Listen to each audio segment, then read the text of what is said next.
Morning, we're at Fort St Angelo this morning, which is actually on our side of the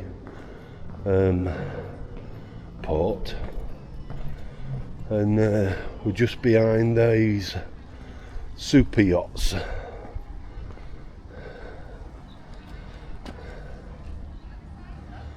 So we'll be going over to the gun battery over there later. There's a possibility that they'll be doing all the guns today because it's Freedom Day in Malta, which is the day what they're celebrating is freedom from British rule, I think is what it is.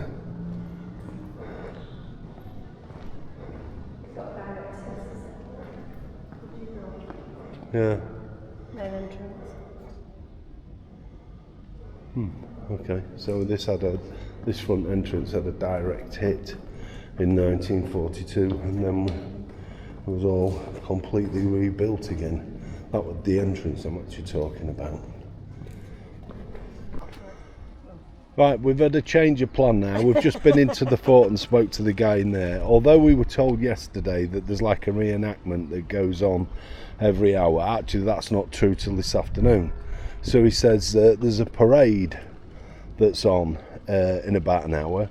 He said my suggestion would be to go down, watch the parade, which is to do with the freedom as a military parade, and then come back up here. He says it should still be fairly quiet here. You can have a walk around. Today, with today being Freedom Day, it's only €3 each to get in.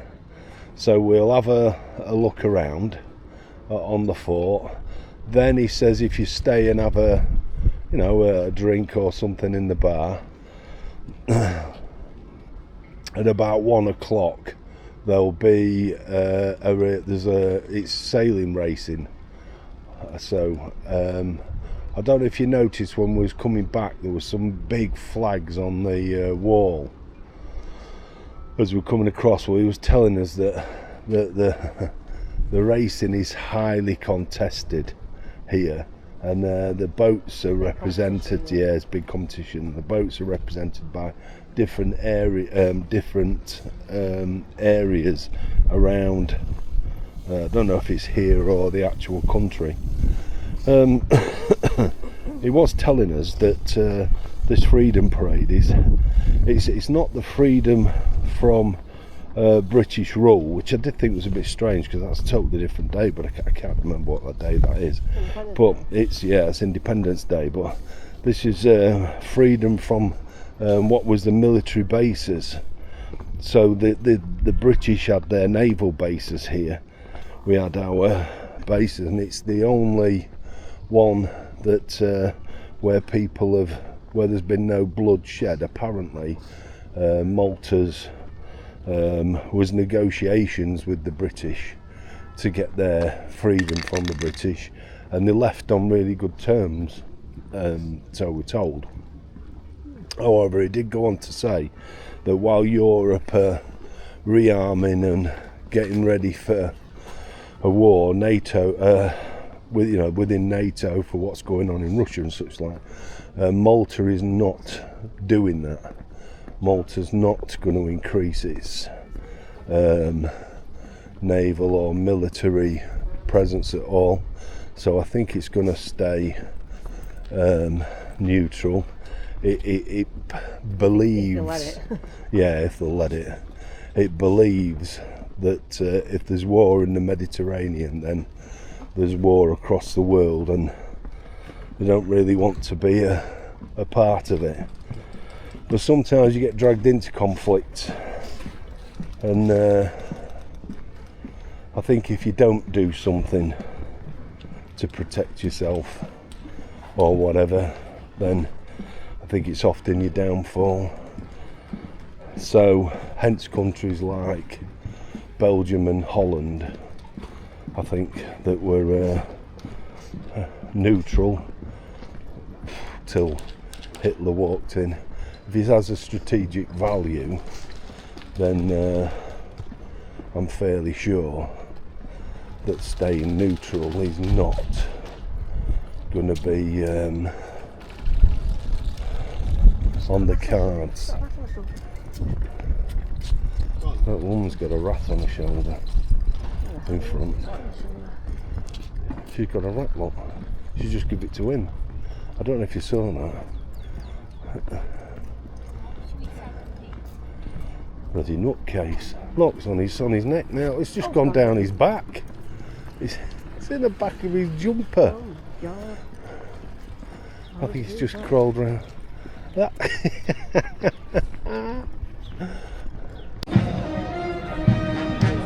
Then we got a couple of guard coming down. So their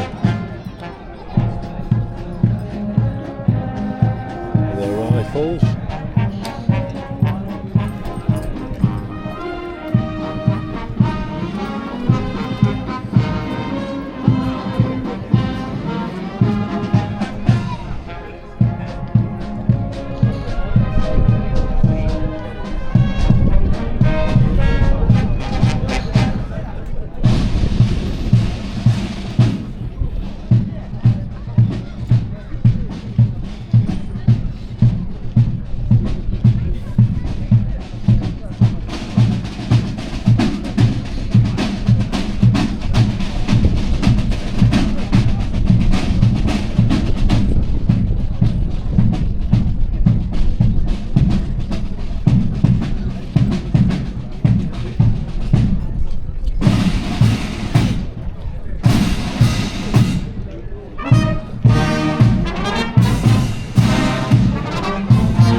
Still number one guard front right.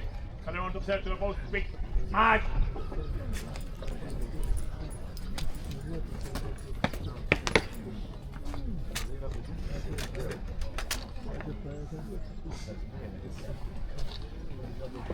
Enforcement allura. Still. Carry on. Still. Still number 2 guard. Free rank.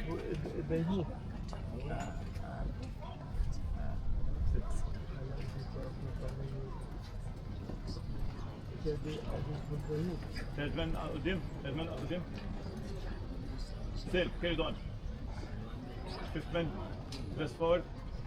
أخرى. Still. Carry on.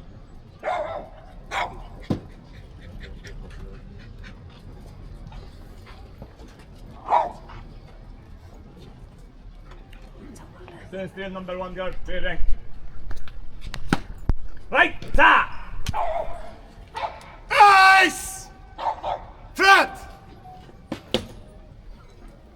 Stand back! Ace! Stand! Easy!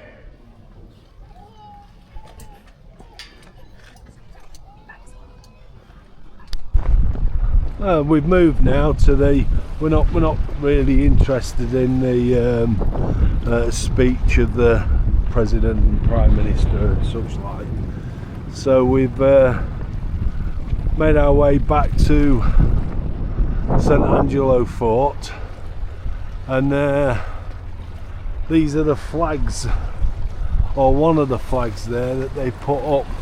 Well, the racing takes place on here in the harbour, so they're rowing races. If you notice, there's some flags on the other side as well. There's one over the far side. But it's quite a good view of the harbour. You can see how clear the water is. It's about 4 or 5 foot deep, that.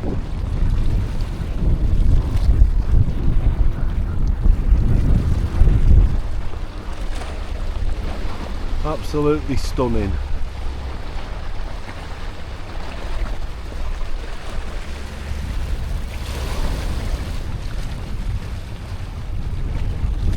Yeah, apparently the racing very highly contested.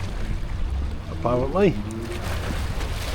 So we'll see. We're going to have a look inside the fort now.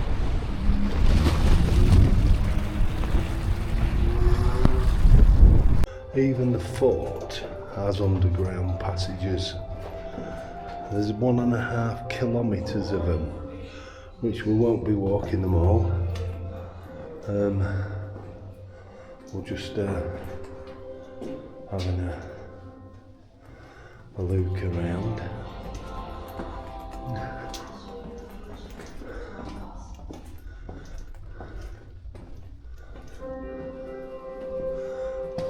Standing tall at the center of one of the most spectacularly Just in fortified time. natural harbors, Fort St. Angelo promises an enticing occasion. The experience recounts the fort's multi-layered history and its weighty role in the molding of Malta's national identity.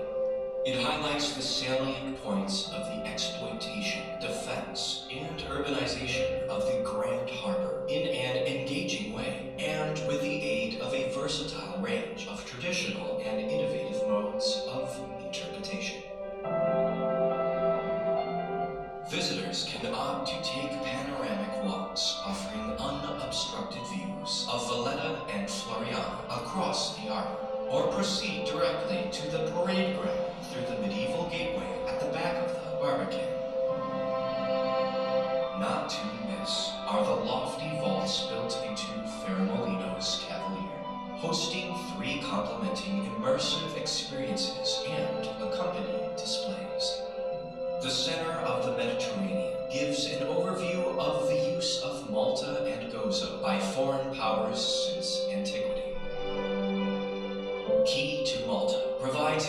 highlight of the advantages offered by the site location of the fort for the control of the Grand Harbor, undoubtedly the most valuable resource bestowed by Mother Nature.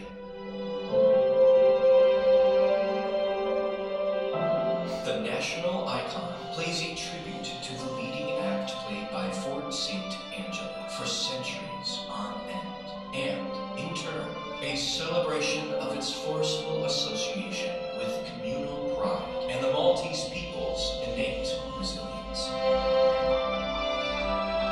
Permanent displays include a look into the fort's role as a prison, an 18th century barrack room, and a 19th century gunpowder magazine diorama, while exploring the various architectural styles employed, including staggering examples of artillery. A noteworthy corpus of iron guns can be noticed displayed around the fort.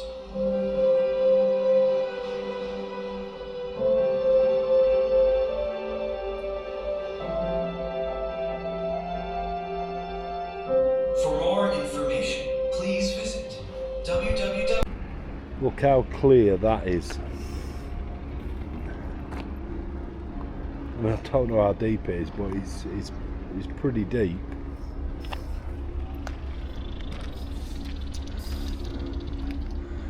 They're massive, them yachts. When you get up close to them, they are huge. Bit of ancient artillery.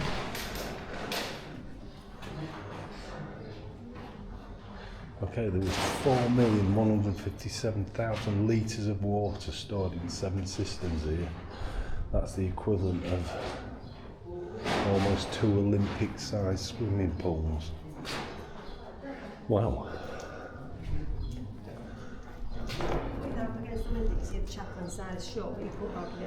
Okay. Apparently this is the chapel. It's flashing a bit, but I think that's to do with... Oh, there you go. Wow.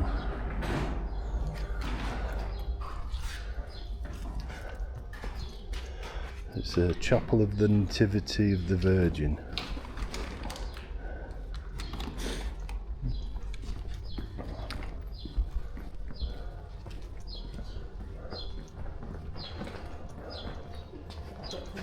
What's this one?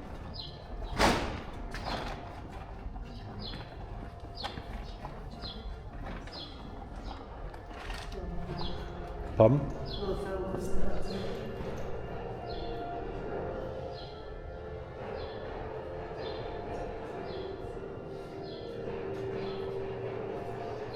Thinks about these things. Yeah. So you can you see the graffiti? There's a graffiti on the wall in there. Or is that something that's round about?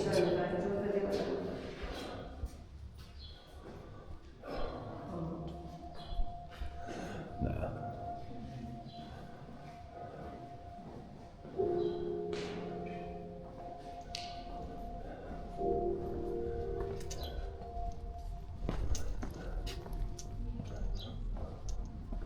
Officers' lounge for coffee and things like that.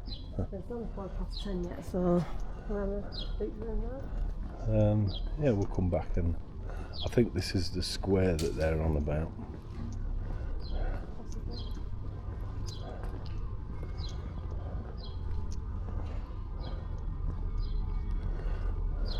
Wow.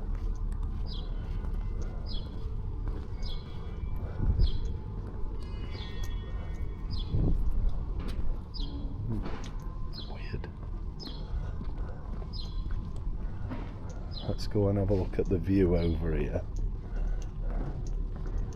So we're told that this would be a good point to watch some of the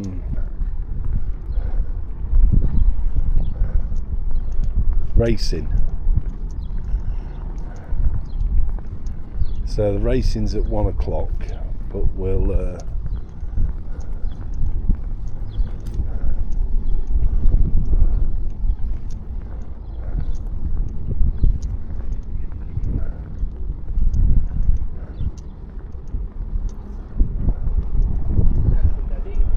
I think maybe bit further down, possibly. Look at that for a view. That's spectacular. Looks really nice when you see it on a nice day. I must admit, it does kind of brighten it up a bit.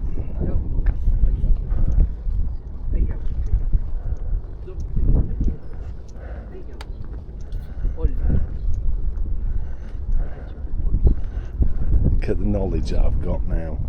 British gun from a ship. Can't see on it what poundage it is.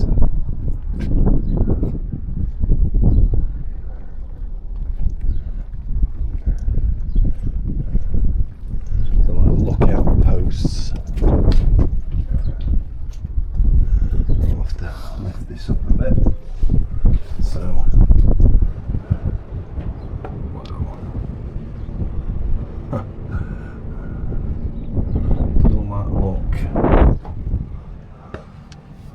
really amazing.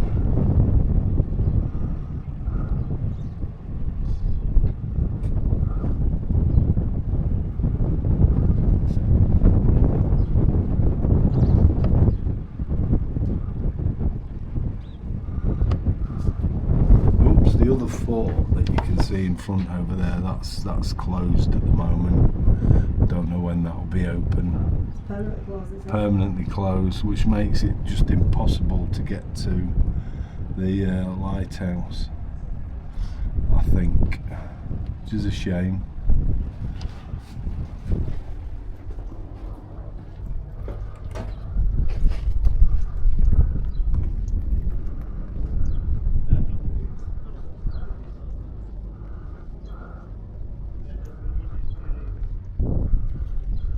Yeah. Some lovely gardens on here though, must admit. What's that? Is that the chapel? Yeah, this is St Anne's, I think, chapel. I think, I'm going to be honest, not really sure.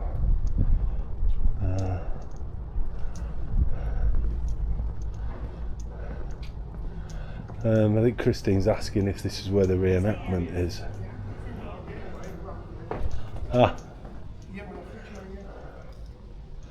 Wow. You can access the palace. It's open only for today. So Oh, okay. Okay.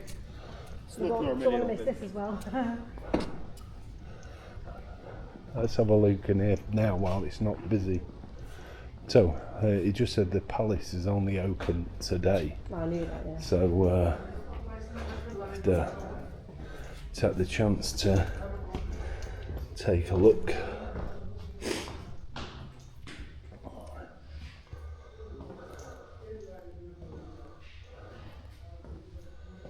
So this is generally closed to the public then? Yeah, it is. I think now is the time to do it because very shortly when the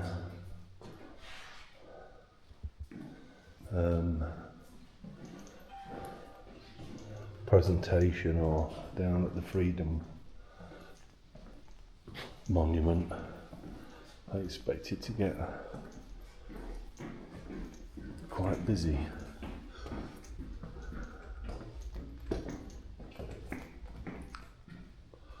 There's some of the nights again.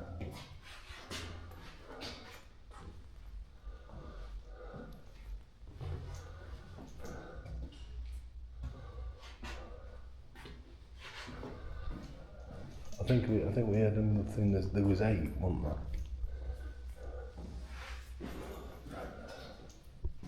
Most of them were French.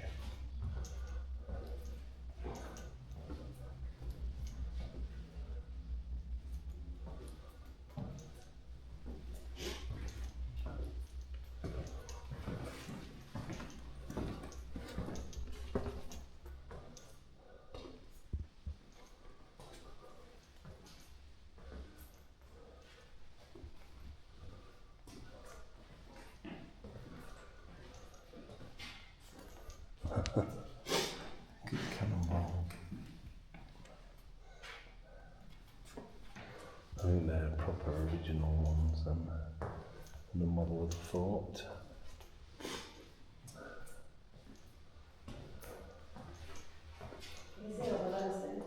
Pardon?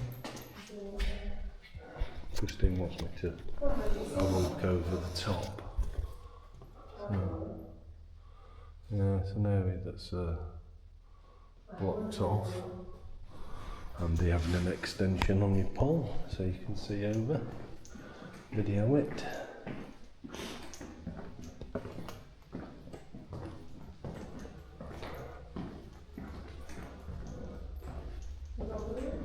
Pardon?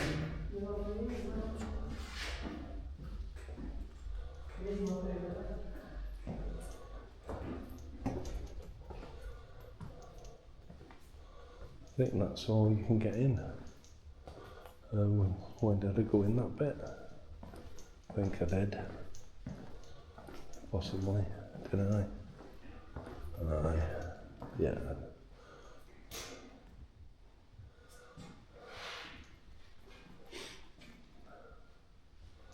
Yeah, I think that's it for the palace. Most of it's blocked off. And actually get to the upstairs of the palace. So.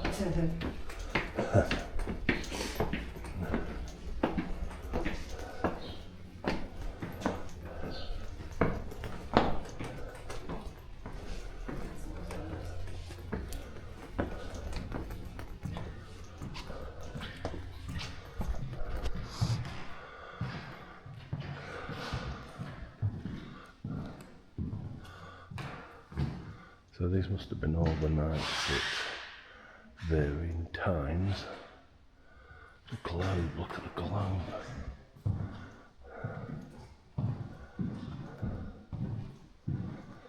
It's amazing.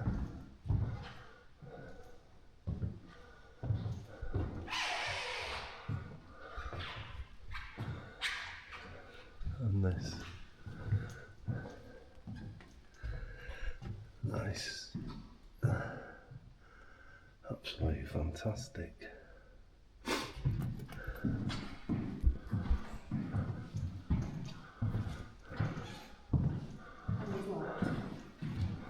Yeah, there will be.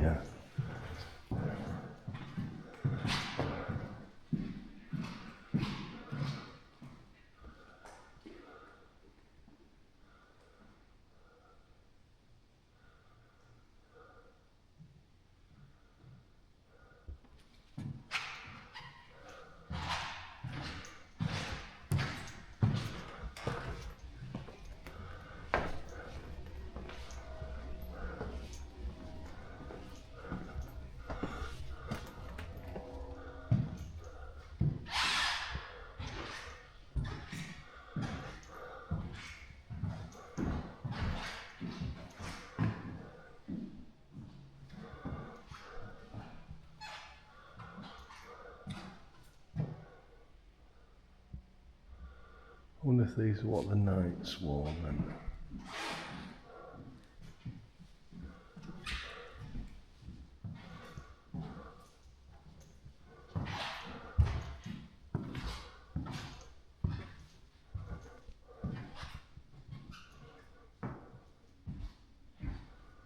Oh, look at that for review.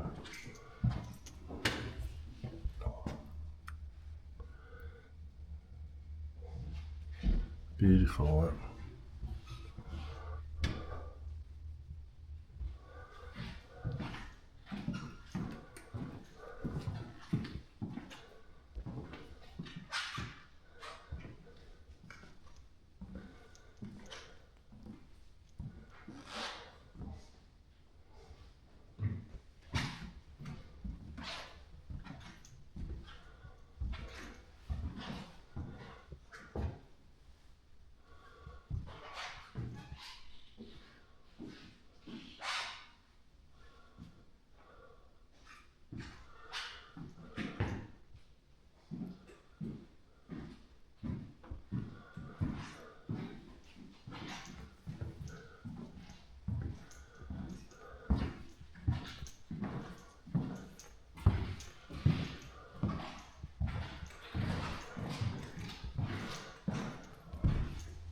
Wow.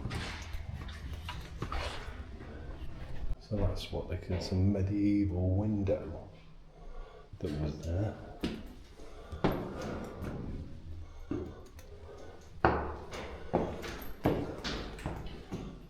No? Just a little room there.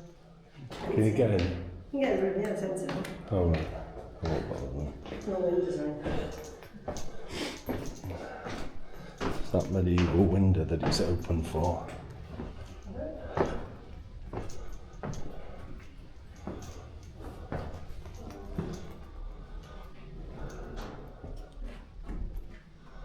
That's it, I think, on this bit. This reenactment is down there in front of us. Welcome to Malta, the Eye of the Storm. You are on board a galleon. The gallio is the Phoenician ancestor of the traditional Maltese boat. 3,000 years ago, the Phoenicians were the world's first maritime superpower. The legendary Phoenician queen Dido used this type of ship. Dido sailed from the cities of Tyre and Sidon on the Mediterranean's eastern shore to found the city of Carthage. Phoenicians loaded their boats with cedar wood, copper, oil, wine, fabrics, and precious dyes. As well as Carthage, they found thriving trading colonies at Cadiz, Malaga, Motia, and Taros, as well as here on the island of Malta. The large seagoing ships and the phonetic alphabet of the Phoenicians were fundamental to the spread of civilization throughout the Mediterranean. Mountains around the Mediterranean's north shores and inhospitable deserts along its southern coast made moving goods and people overland difficult and dangerous. For instance, the Carthaginian general Hannibal learned this to his cost. He lost more than half his troops by marching them overland from Spain to Italy. So the Mediterranean was the superhighway of the ancient world. Prevailing currents tend to sweep boats eastwards along the sea's southern shore and westwards along the northern coasts. Malta is at the crossroads of this maritime highway system. It commands the strategic narrow point between the eastern and western basin of the sea. Malta is a north-south stepping stone between Europe and Africa. Malta is abundantly endowed with natural harbours to protect ships from both natural and political storms. So throughout recorded history, whoever controlled Malta could dominate the Mediterranean. Malta has been colonised from all points of the compass. The presence of coins was recorded on the island since their invention. They demonstrate the early importance of international trade to Malta. The Phoenicians came from the east. Their Carthaginian descendants came from the west. The Romans came from the north, and their Byzantine successors from the northeast. Arab conquerors came from the southeast. The Arabs were displaced by Normans from the north. The Angevins came from the northwest. The Aragonese came from Spain in the west. The Knights of St. John originated from all over Europe. They had lost their base on Rhodes in the east.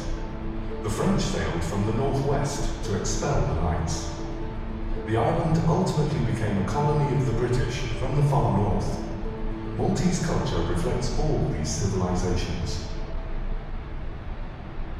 The first great political storm to wash around Malta began in the 3rd century before Christ.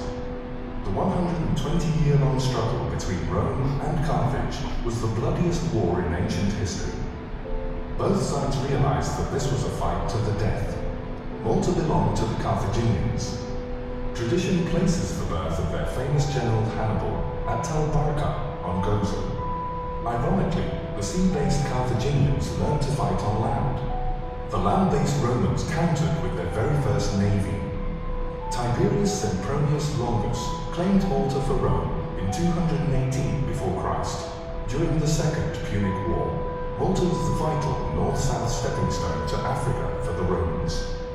In 535, Malta became an outpost of the Byzantine Empire, attacked by General Flavius Belisarius. It was a place of exile for people out of favour in Constantinople. In the mid-7th century, the Arabs swept across North Africa. Malta was back into the front line between two competing civilizations. By 870, Malta had fallen to the Arabs, captured by Caliph al-Qadim. But nomadic warriors of another kind were filtering southwards. Norman mercenaries began offering their services to various Italian principalities. A group led by Count Roger wrestled Sicily and Malta back from the Arabs in 1091 AD. Malta was now Christianity's southmost bulwark against Islam. In 1266, Malta became a dominion of Angevins from France, under Charles of Anjou. They were overthrown by the Aragonese from Spain in 1283 by Roger of Lauria. For both these powers, Malta represented the furthest extension of their empires. The Order of St. John was a religious military order dating back to the Crusades. In 1522, the Ottoman Sultan Suleiman expelled them from Rhodes. The Grand Master, Lee Ladam, toured Europe searching for a new home. The Habsburg Emperor Charles V ruled Austria, Spain, and southern Italy. Charles gave Malta to the Knights in 1530 for them to develop as their own order state.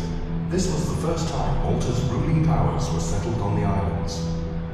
For the multinational membership of the Knights, Malta offered a neutral base distant from European affairs. Malta's location was ideal for the Knights to continue harassing Ottoman interests in the Mediterranean. So, in 1565, Suleiman decided to crush the Order of St. John. La Valette, the leader of the Knights, realized that this was a defining moment. In the Great Siege of Malta, the Knights withstood overwhelming Ottoman forces. Their victory ensured Malta's importance in the Mediterranean scenario. The Knights would control Malta until 1798. When French Revolutionary General Napoleon Bonaparte seized Malta, it was an essential first step in his invasion of Egypt. He stated that he would prefer the British to be in a Parisian suburb than in Malta. Following the Maltese insurrection against the French in September 1798, they asked for assistance from King Ferdinand I of Naples, who in turn sent Horatio Nelson to help the Maltese. They then realized that Great Britain, and not France, was the new Rome. Malta proved invaluable for smuggling British goods into Napoleon's Europe. The British developed Malta into a key fortress colony in the Mediterranean. In 1843, the British Admiralty converted the inner end of Galleys Creek into a dry dock. In 1853, Lord Aberdeen used Malta to launch a war against Tsar Nicholas I in the Crimea. The Suez Canal opened in 1869, drastically reducing the distance by sea to the jewel in the British crown, India. Malta became a vital coaling station for these ships and a trading post for the export of grain from the Balkans. The Maltese economy suffered when oil began replacing coal by the turn of the 20th century. Winston Churchill believed the Mediterranean held the key to winning the First World War. Malta was known as the nurse of the Mediterranean. Thousands of casualties were brought here to recuperate from the disastrous British campaign in Turkey in 1915. By mid-1940, Great Britain stood alone against Hitler and Mussolini at the onset of the Second World War. Malta was critical to Churchill's ability to continue the war. Malta protected the vital British west-east link between Gibraltar and Egypt. It provided a base for intercepting supplies to German and Italian forces in Africa. For 3 years, Malta became the most intensely bombed place in history, with 16,000 tons of bombs dropped on the islands. Governor Sir William Dobby and Lord Gort defended the island against overwhelming numbers of Italian and German fighter bombers coordinated by Field Marshal Kesselring. Churchill described Malta as Great Britain's unsinkable aircraft carrier in the Mediterranean. Malta offered the Allies a chance to attack Europe's soft underbelly. The American General Eisenhower coordinated the Allied invasion of Sicily from Malta in 1943. This led to the collapse of Mussolini's fascist regime in Italy. The post-Second World War East-West ideological conflict, known as the Cold War, sought its end following an important summit held between the Soviet Premier Mikhail Gorbachev and American President George Bush here in Malta in 1989. Egrigal, a Maltese winter storm, forced the participants to abandon their warships. The summit continued in a cruise ship sheltered in Calafrau. Once again, Malta fulfilled its strategic destiny as the eye of the storm. Every single person that you ask about the reenactment, everybody says something different on where it is. Very, very confusing. So some have said up there, some have said it's down here. Nobody seems to know. They have it every hour. So anyway, looks like it's back where we told it was originally, I think. There's a video on which is shown, which I think is quite clever, within this boat. So it's there, and on the sail of the boat is the video. So we'll actually show you that when it starts again. When French Revolution How cool is that? Napoleon Bonaparte seized Malta, it was an essential. Ladies and gentlemen, welcome to Fort St. Angelo. We are about to witness a ceremony of the flags, which is a symbolic representation where a member of each lang in which the order was divided presents his flag to the gonfalon. That flag over there. This is a sign of loyalty of those knights belonging to that lang. Alfieri, portate i bandieri.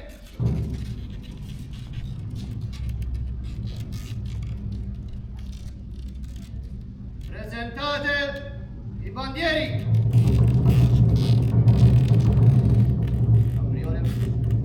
The Grand Prior will now bless these 8 flags. In nomine Patris et Filii et Spiritus Sancti Amen. Omnipotens Deus, Pater misericordiarum, benedicat et custodiat in vexite. In nomine Patris et Filii et Spiritus Sancti Amen. Alzate i bandieri.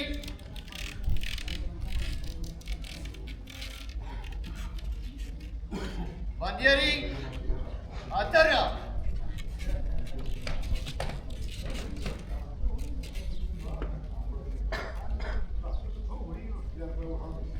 La lingua di Provenza.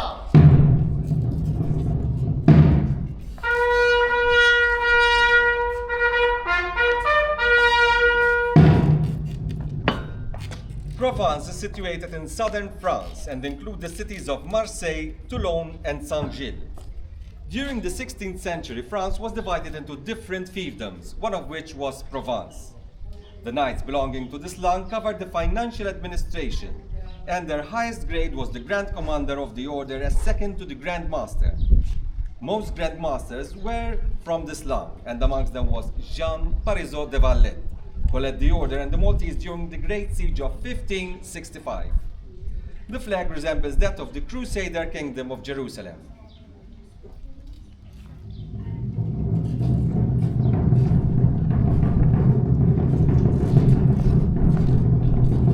La lingua di Alvernia.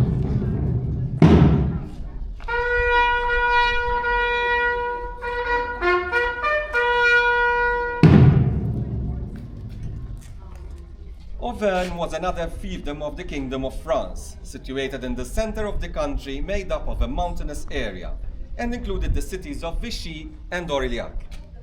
The knights of this lang oversaw the armed forces, and their highest-ranking member was the Marshal. Grand Master Philippe Villiers de l'Isle-Adam was from this lang. The flag has the heraldic dauphin, which symbolizes the royal nickname of the leaders of Auvergne.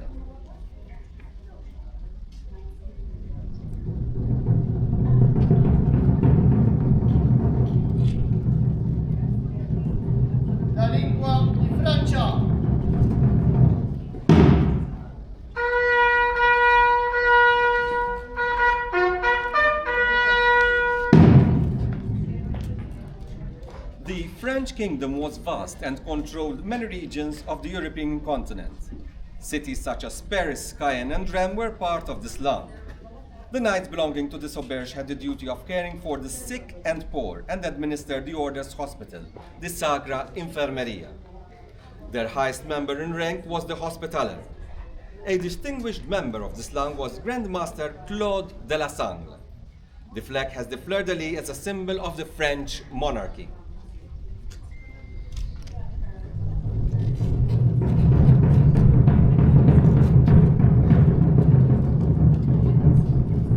La lingua d'Italia.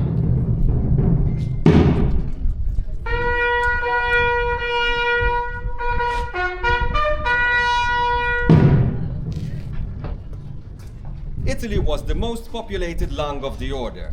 During this period, Italy was made up of several sovereign states, which governed the different parts of the Italian peninsula. The Republic of Florence, the Duchy of Milan, the Kingdom of Naples, and the Republic of Venice were included in this land. The knights of this land had the duty of administering the navy of the order. Its highest-ranking member was the admiral of the order's fleet. Some of its members became Grand Masters. One of them was Pietro del Monte. The flag has the name of the country written on it. This was to avoid any disputes between knights who came from the different states of the Italian peninsula. This was done so that each state would carry equal importance.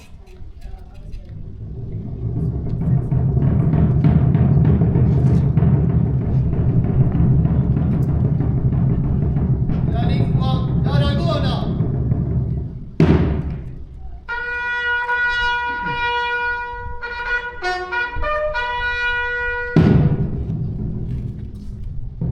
Spain was not always a united country. It was composed of various kingdoms. Amongst these were the kingdoms of Navarre and Aragon. Its area covered the eastern part of Spain. The knights who came from this land had the duty to administer the order's supplies and resources, and their head was the Gran Conservatore. Grand Master Juan Domedes came from this land. The flag represents both kingdoms of Navarre and Aragon as one. Aragon is represented by the red and yellow vertical stripes, while Navarre by the golden chains.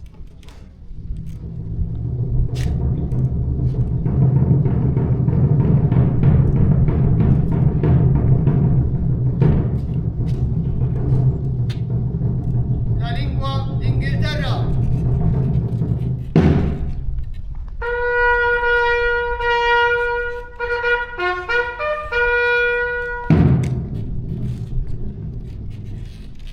England was part of the order since its beginning.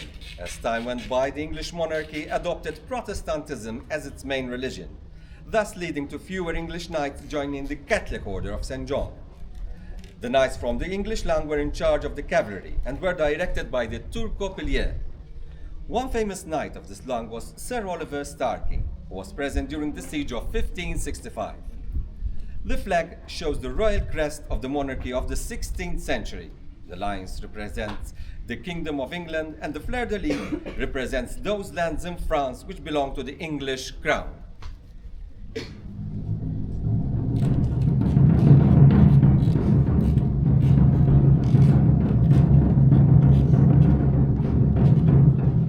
La lingua d'Alemania.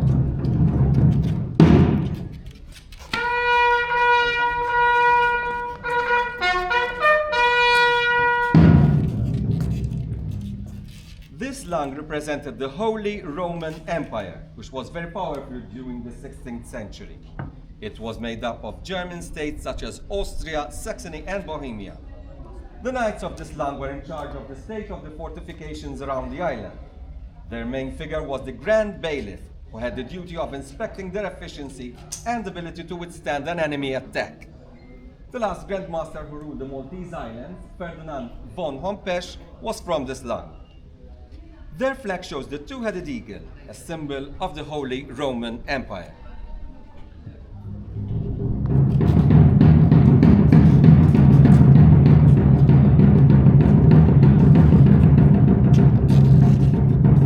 La lingua di Castiglia.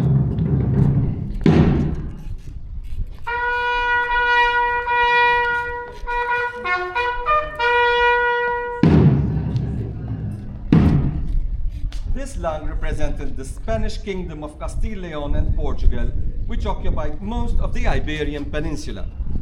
The Knights of this auberge were in charge of the administration of the diplomatic affairs with other foreign states. The head of this lang was the Chancellor, who informed the Grand Council of the Order about diplomatic issues. Several Grand Masters were elected from this lang, amongst whom was Antonio Manuel de Villena. This flag represents the Kingdom of Castile by the image of a castle, and Leon by the image of a crowned lion.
Ladies and gentlemen, thank you for watching. We wish you all a good day.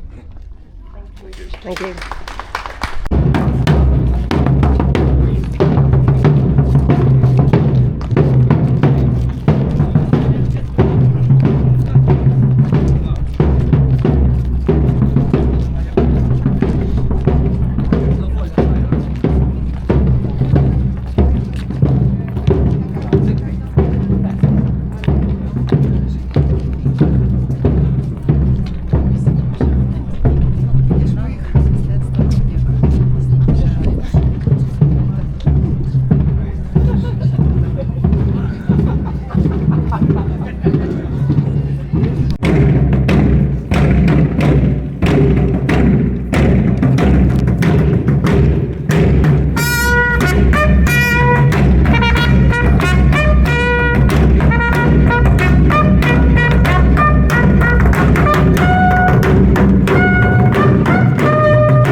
gave up on the boat racing. We could hardly see anything. We stood there for an hour and a half waiting for it. What a disappointment that was. I think that anyway, we're back on the weir again. So this is the key to Malta.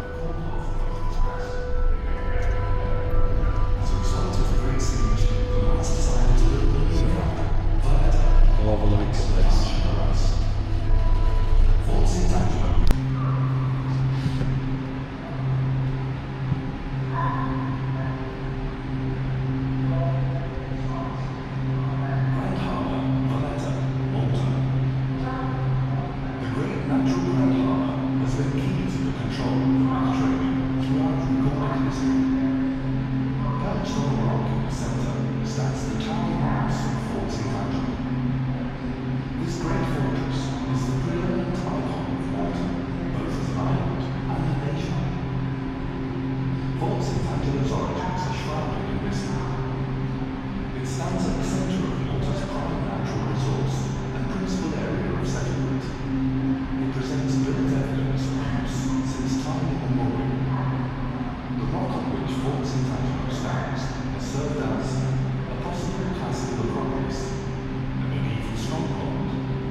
shellings. There was nothing to compete with Fort St. Angelo as a national symbol until the discovery of the prehistoric temples in the early 19th century. The engineer, built 4 tiers of gun batteries covering the harbour mouth. These guns deterred enemies from entering the Grand Harbour. The looming bulk of the fort makes an indelible first impression of Malta for travellers arriving by sea.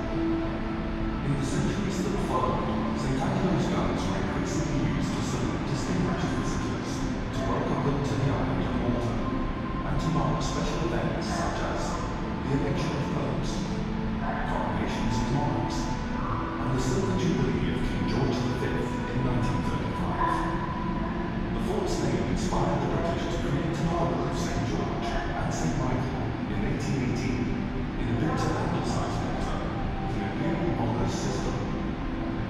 Throughout the 19th century, the fort featured a diverse array of popular memorabilia. The fort's image as the symbol of the island was exported around the world. This was consolidated in the 20th century. On Queen Victoria's Golden Jubilee in 1887, the British had made the rare concession of allowing the public to visit the fort every 7th and 8th of September. The fort remained a national symbol to the Maltese, despite being occupied by a foreign power. In 1906, Fort St. Angelo was chosen as the administrative headquarters for Britain's powerful Mediterranean fleet. In 1908, the Navy decided it needed better facilities. It was rumoured that Fort St. Angelo was to be demolished. This caused an outcry in the Council of Government. They renamed the fort HMS Egmont in 1912. This caused further resentment. So in 1933, the Navy bowed to Maltese feelings. They renamed the fort HMS St. Angelo. From 1940 to 1943, Malta was subject to a second Great Siege. Once again, the outcome with global consequences. But this time, critical weapons were not trenches, cannons, and siege towers, but aircraft carriers, fighter planes, dive bombers, and submarines. Nonetheless, Fort St. Angelo was more than just a useful platform for anti-aircraft gunnery. Its shining sky ramparts loomed defiantly above the smoke of burning ships and the dust of bombed buildings. Once again, the fort became a symbol of Malta triumphant against the odds. The fort's commanding presence served to remind the islanders and garrison of Malta's past missionaries. The Second World War reinforced Fort St. Angelo's prestige as the symbol of the invincible George Cross Island. Fort St. Angelo continued to be a symbol of the nation as Malta evolved towards full independence from Britain. Ironically, Malta's most important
opposite side to it.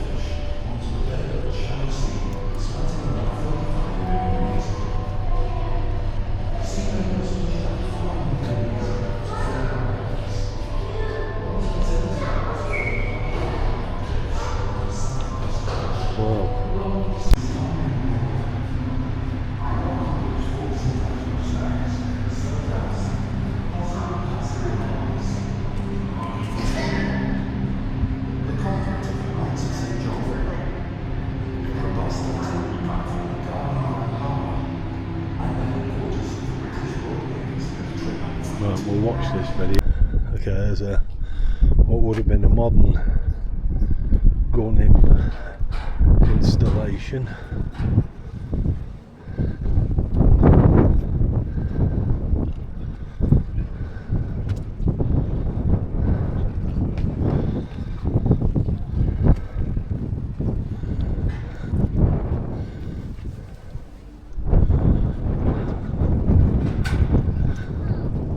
There's a right mixture of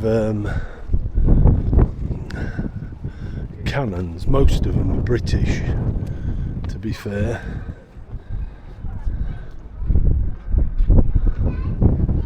Siege bell.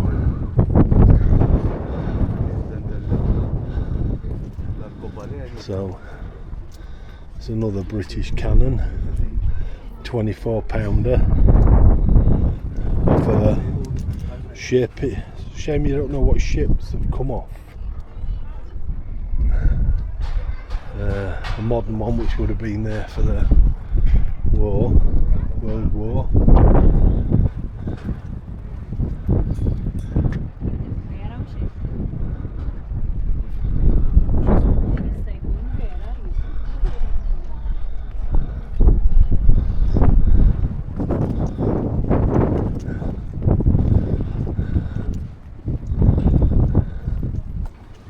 Can't tell which country this one is, except it was a land cannon.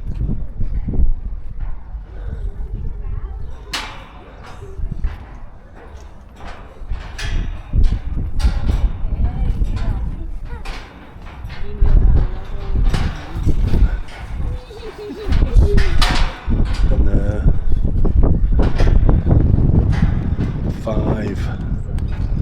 five gun emplacements.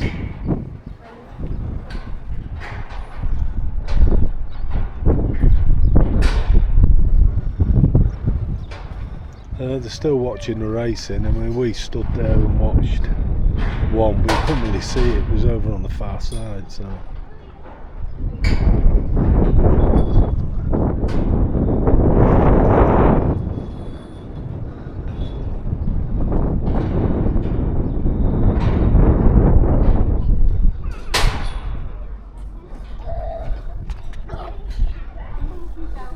There's some barracks here, so we'll take a look in these. 78 is Barracks Diodora. Whoops.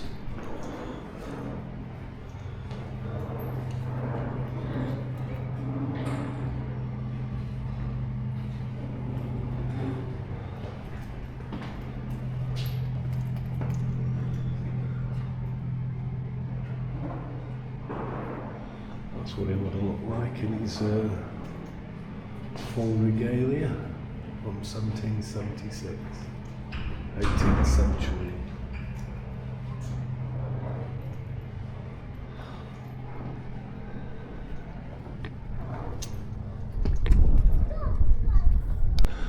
Where all that parade was this morning, this is where, just below here where it was all at, and this is the Freedom Monument, which is this one. Well, I suppose the British and the Maltese parted ways on good terms, I think. No.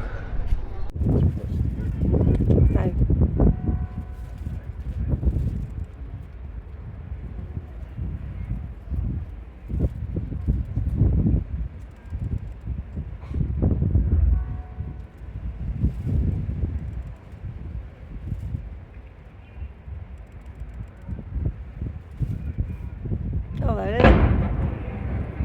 Missed it. I've got it.